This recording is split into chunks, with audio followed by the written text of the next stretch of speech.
Hello everyone, what's happening? I'm Gav, the Masterline74 here today, and welcome to another hammer tutorial. This time around, as you might tell from the title, we are going to demonstrate how to create the Combine Energy Ball Launcher and also the Combine Energy Ball Catcher.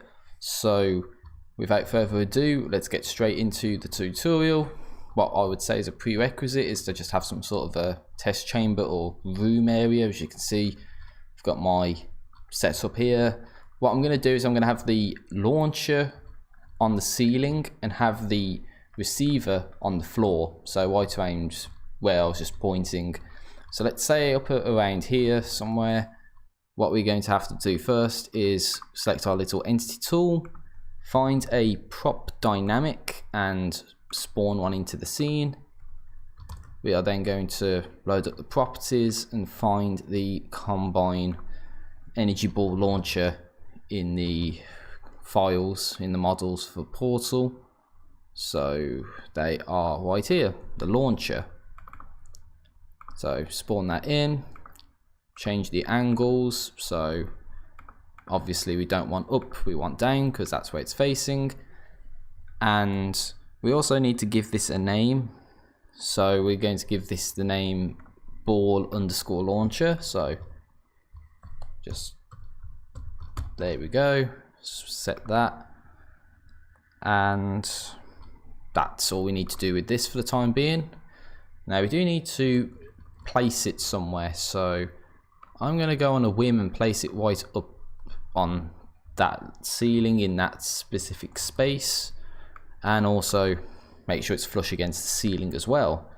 Now I think in Portal they might actually have these slightly lowered down or up into the ceiling maybe, but for our purposes we're just going to leave it like this. So that's our little ball launcher. We also need to go ahead and have an energy ball given by point energy ball launcher, and need to spawn that in as well. I like to position stuff in advance, so we are going to have to put that inside where the dome is and lower that down. So if we go and move around in the 3D view, as you can see, it's inside of the dome right around here, and it's, you know, flush in there, no problems. So we need to open the properties of this now. We are going to call it ball.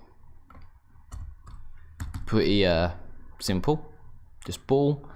And from here we can determine all sorts of properties. So for instance, we want to have one ball come out because 3 means it's just going to explode all over the place.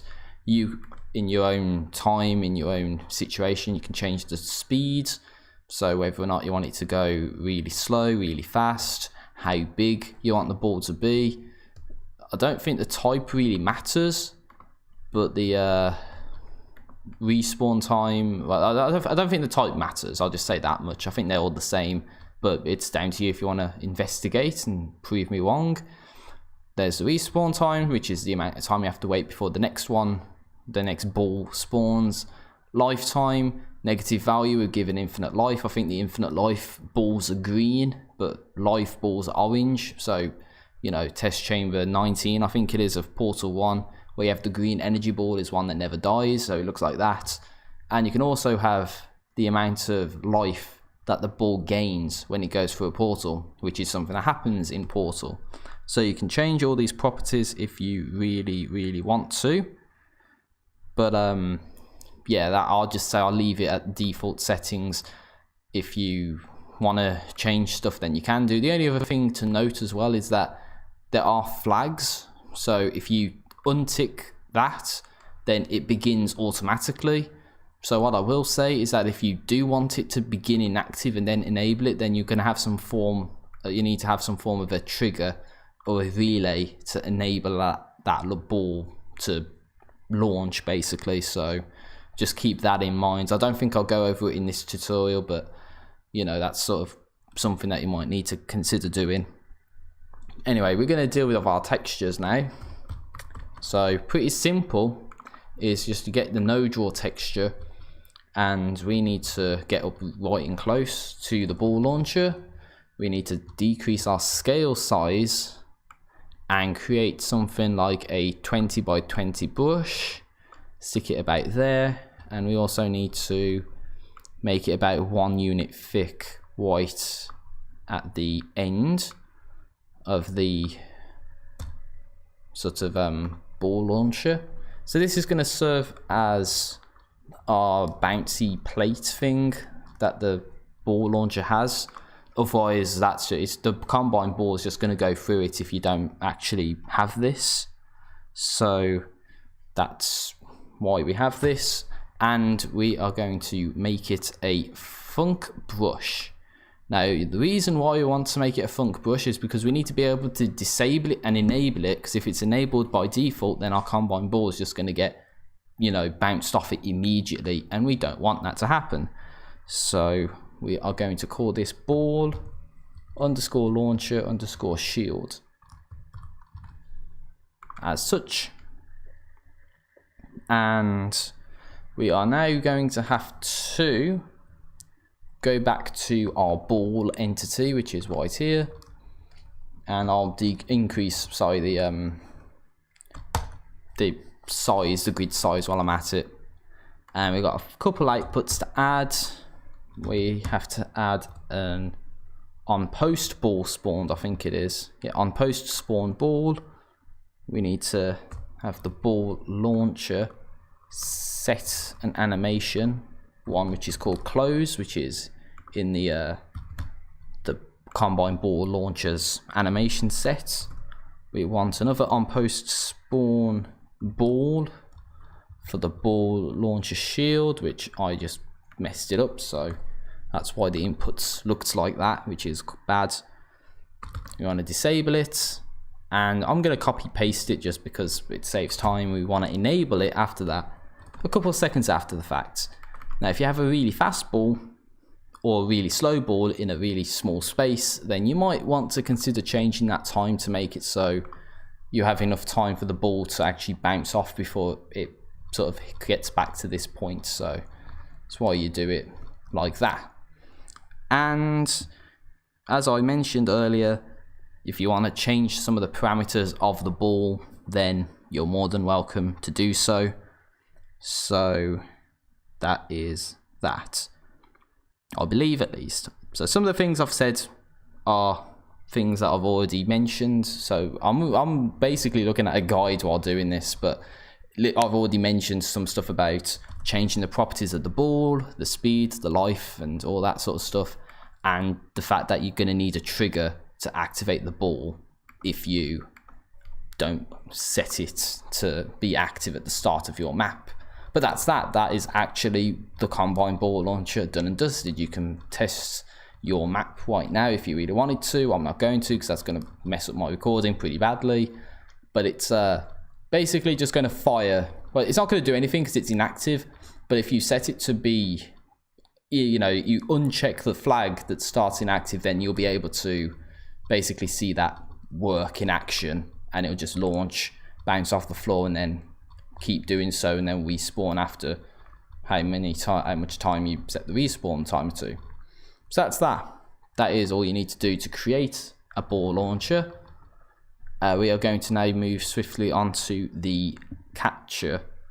So this is a little bit more complicated because there's a lot more stuff that we need to deal with. So first things first, let's get another prop dynamic on the scene. We are going to have a world model, this time to the catcher. We're going to set the angles to up, and we are going to place it right around here on the floor. And one thing you'll notice is that there's a bit of a gap for the combine ball catcher, and as you'll see, it kind of goes into the floor. So if I can actually play an animation on this, then you might actually see that for the animation, it actually looks as if it goes through the floor look. So that's something that we don't want. So you can actually just set it like that if you really wanted to, just so you can have an idea of what it is that we're dealing with. But anyway, I think I need to give this a name, so I just wanted to demonstrate that point. We're going to call it this ball underscore trap. It's a trap. No, sorry, should not do that shit. People don't like it. So what it says is we need a hole of at least 32 units square and 8 units deep, right off the bat. So what I'm going to do, because I'm a lazy dumbass, is I'm going to do something that you should never do, which is to actually use the carve and delete. Maybe delete's not the right thing to do. Maybe I should have just shifted that down like so. So then if we go under the viz groups, disable the props, then as you can see we have our little space here. So once we have the props, then we can actually see that. Now obviously it's going to look like this because no draw is a texture that doesn't draw, so you'll just be left with the blackness of the void, but it does seal your environments, so don't worry that it looks like that. It's not going to show up in your map, trust me. But anyway, that's sort of what we want with that. So that's something that you need to do pretty much right off the bat, otherwise it's not going to look good. So what we're going to do now is we are going to place a filter combine ball type, and we are going to stick that somewhere there maybe. So just place that up and out the way. It's over here. It's a specific branch of the filter class. We are going to call this filter ball. Filter ball, there we go. And we're going to set the ball type, which is here, which is set to 1 for no reason, even though 1 is not a parameter. It's launched by a point combine ball launcher, and there we go. So that specifies the type of combine ball that we're dealing with, which is what we have when we deal with portal stuff. So now we're going to move on to the trigger, which is going to capture the ball. So let's get the trigger texture, go under a cylinder with 8 faces already selected. We are going to create a trigger that looks a little bit like this. And we are going to place it inside of our combine ball launcher. Now maybe for reference it would be better to actually set this model so it's actually the idle model. That way we can actually set the trigger texture to be in the right place, which obviously it isn't. It needs to be a bit higher. So maybe something a little bit like that. I think that might be okay. You might want to make it a little bit larger, but for the sake of just for the sake of it, we're going to have a very precise combine ball launcher, or catcher rather. So that's our catcher. We need to turn this into a trigger multiple. So there we go. Or a trigger once, it depends, because it's only going to activate 1 time in theory, so it depends. But we're going to name this trigger underscore ball underscore trap. Not going to do that, it's a trap thing again, trust me. And the filter name, this is where the filter name comes in, it's going to be filter ball. That way literally the only thing that can activate this trigger is the ball, which is a combine energy ball. So that's that. The only other thing to change is make sure that it's not set to clients, but it is in fact set to physics objects. For some reason the combine energy ball is a physics object. That's just how it's defined. It is what it is. That's all you need to do with that for the time being. Now we need to create another prop dynamic by going to our entity list, spawning one in, and going under our world models. We need to create a model with an underneath effects, which is up here. And as you can see, you get volumetric lights and stuff. This is more for the end game stuff of Half-Life 2, but we're going to steal the combine ball model. And we are going to actually set the parent to ball trap. And we're going to name it ball trap ball, which is a very creative name, I know. Ball trap ball. There we go. Happy days. We also want to ensure that it is disabled from the get-go. So underneath start disabled, we are going to set that to yes, because we don't want it to be seen right away. It's an inactive effect. So that is that done and dusted. I think we need to move this into position, so I'm going to place it where it should be, which is around there-ish in the center. So I think in this case we can actually change the model back. So just for the sake of argument, I'm going to place that there. So the combine ball is going to go right around there-ish, I would say. Right, we need to have an N for sprite now. So just type in sprite. We have our sprite, which looks like that. We are going to, underneath the sprite name, look for fizz ring, which is this one right here. Apply that right off the bat. But we're going to also set this parent to ball trap as shown and name it ball trap sprite as such. We are going to make sure that it is additive that way. Whoops, that's the wrong thing. That's how you want it to, if you want it to change, but we're going to set it to additive that way. It doesn't have the square around it. And the scale, oops, that's the scale, is 1.5, so it makes it look bigger. And size of globe proxy is 0. All these things are described here. Basically, it's like it just tells you what it is, how it clips through like level geometry and all that. HDR color scale to 1, which it is by default, but you can change it if you really want it to. That render effect, yeah, we're gonna have to change that to distort. So that's just how it affects the sprite basically.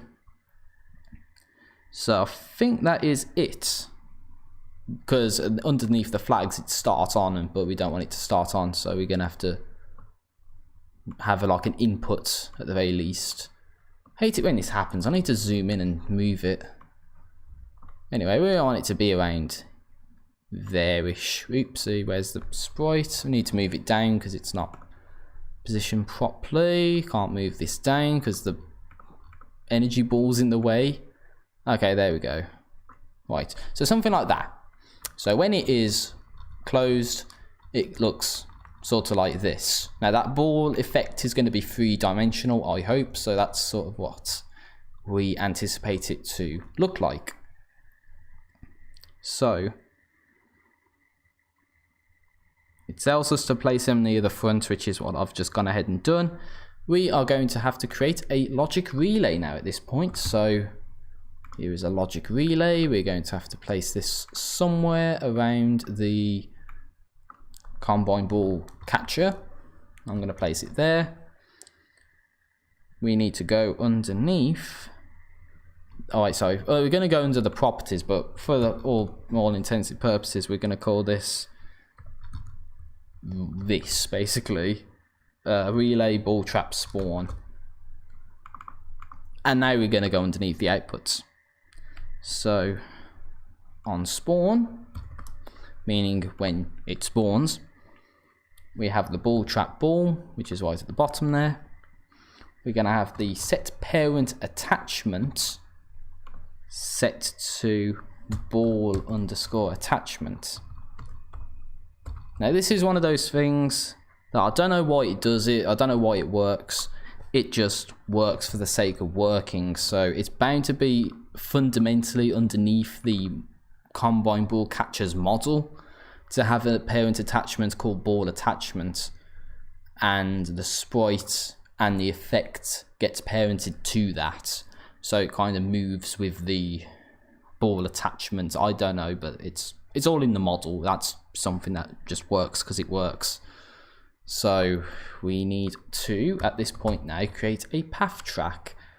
Now a path track, I know what you're thinking, this has nothing to do with trains or anything like that. So why the hell do we have a path track? Well, it's for a specific sound that is going to be made when we close the launcher, well, so the catcher side.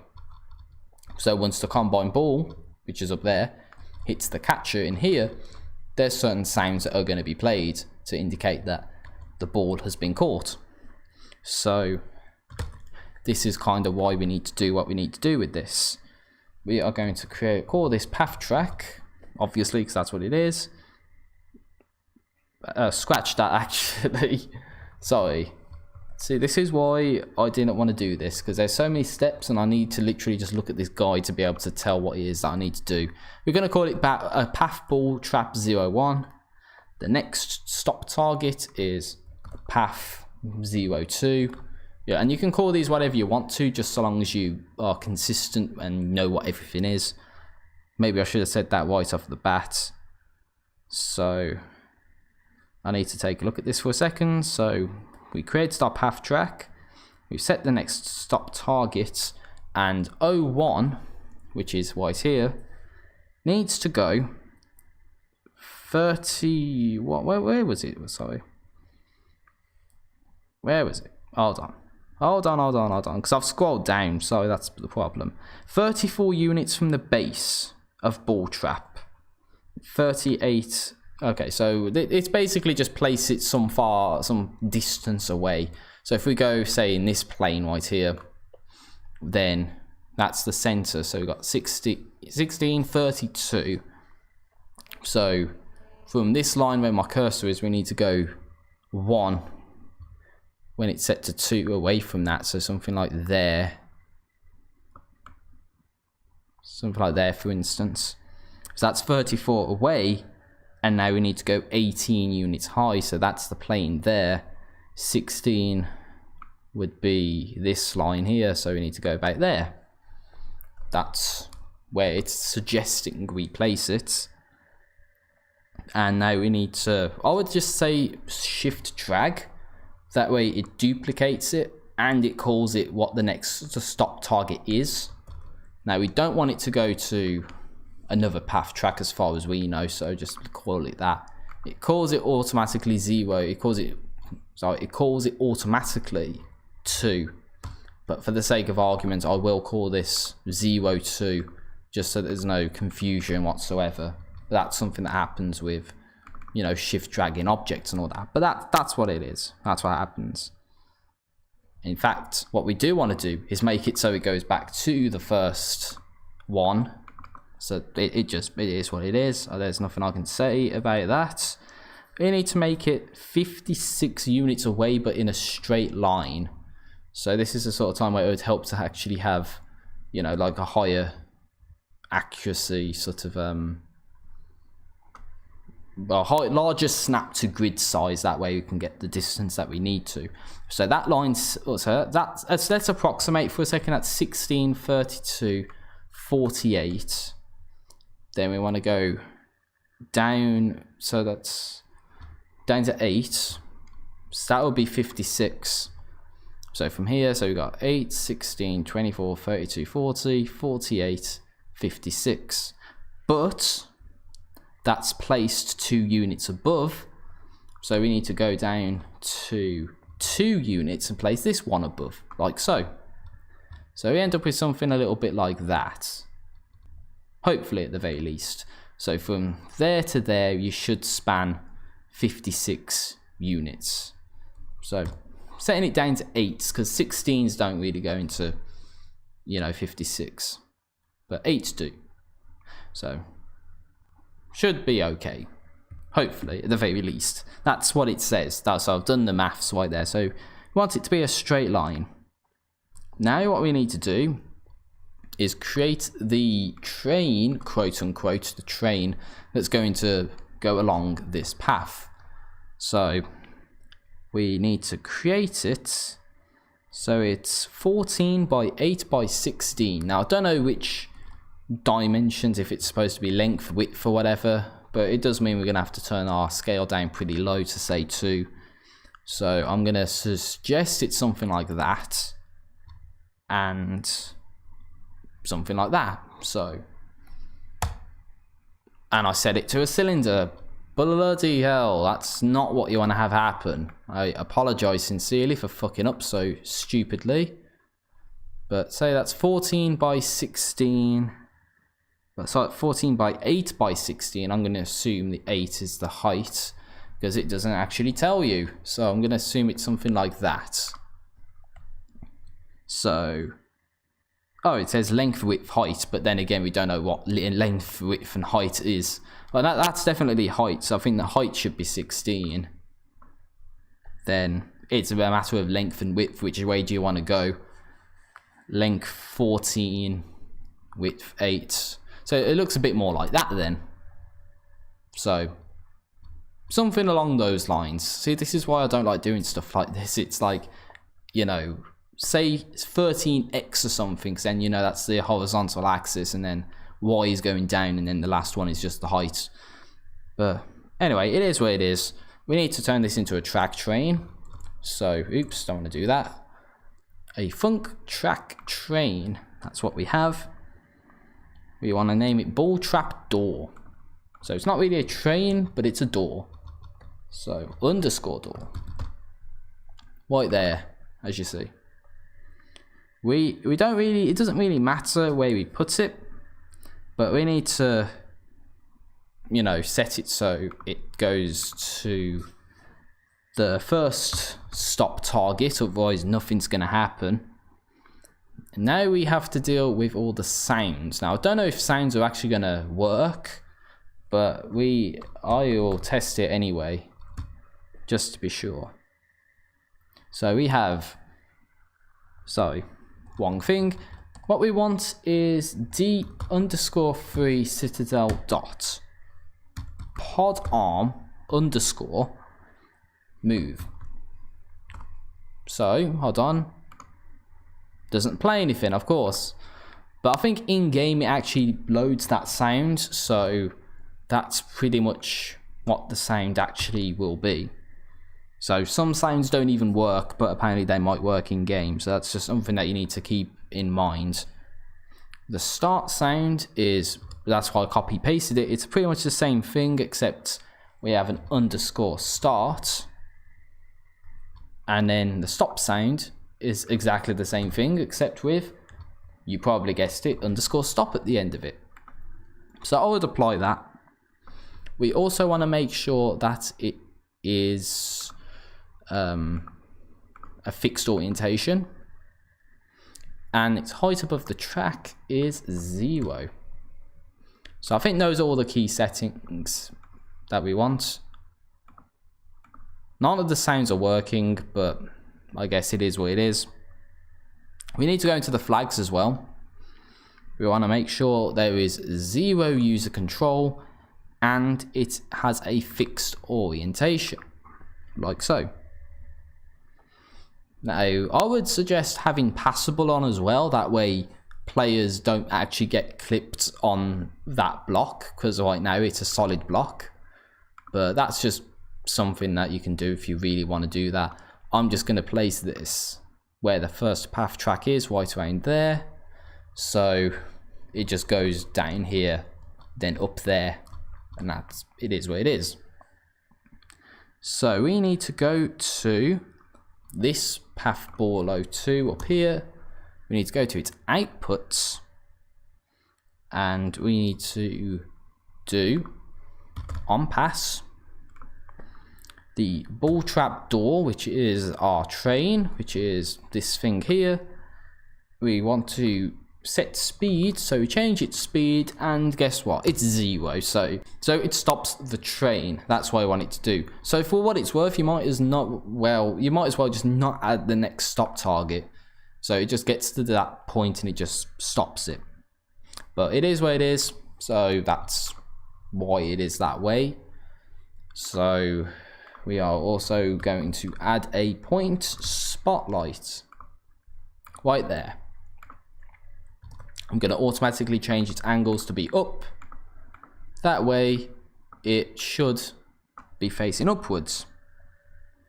So what we want it to do is call it ball trap spotlight, like that. This is optional. You can turn off dynamic lighting if you really want to. So you can add dynamic light or not add dynamic light. Whatever you want to do with that is whatever you want to do with it. We are going to go to the color and we're going to set it to 255, which is pure red. Now, it says that the length is usually the length of the room. In my case, it's bound to be, say, 512 units, because that's like the height I think I've set the room at. And the beam width is anywhere between 20 and 40, so let's go right bang in the middle with 30. So there you go, there's that. If you're wondering why my voice is sounding all fucked, it's because my throat's not the best right now. So unfortunately you have to make do with me sort of spluttering some words, but there's nothing I could have done. So the placement of this, you want it to be right around somewhere here, so it's sort of kind of flush against the bottom of the catcher, which it looks like it is at this point. So for something like that, you might want to add a couple of units to the length, just because it's going beneath the floor almost. But I think you should be okay with just setting it to the length of the room. Fucking hell, my throat is so annoying right now, dude. It really is. Can barely speak. Right, but we're getting to the end. We're nearly there. If you've been following along so far, then hopefully you can stick around to the very end, because we are literally almost done with this. We've got a couple of steps, a couple of outputs, and then we should be done in theory. I'm going to add an ambient generic right around here. We're going to load up the properties. We need to call it ball trap sound. So ball trap sound, there we go. And we are going to set the sound to...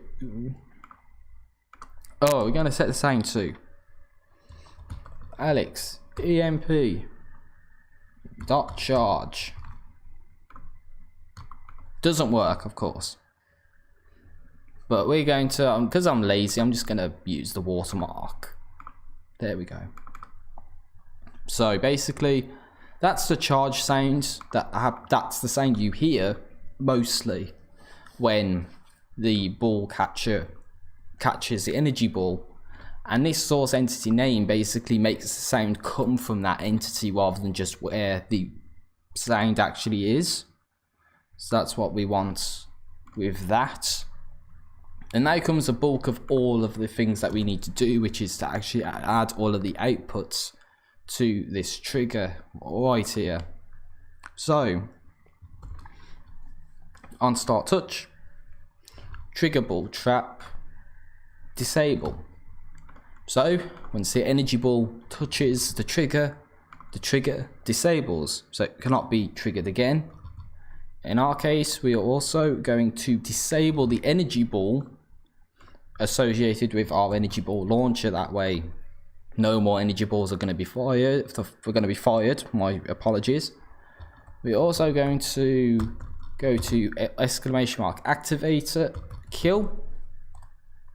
And as you can see, exclamation mark activator doesn't exist, but it comes out with this grayed out sort of arrow here, which implies that it's actually something that does exist. It does work.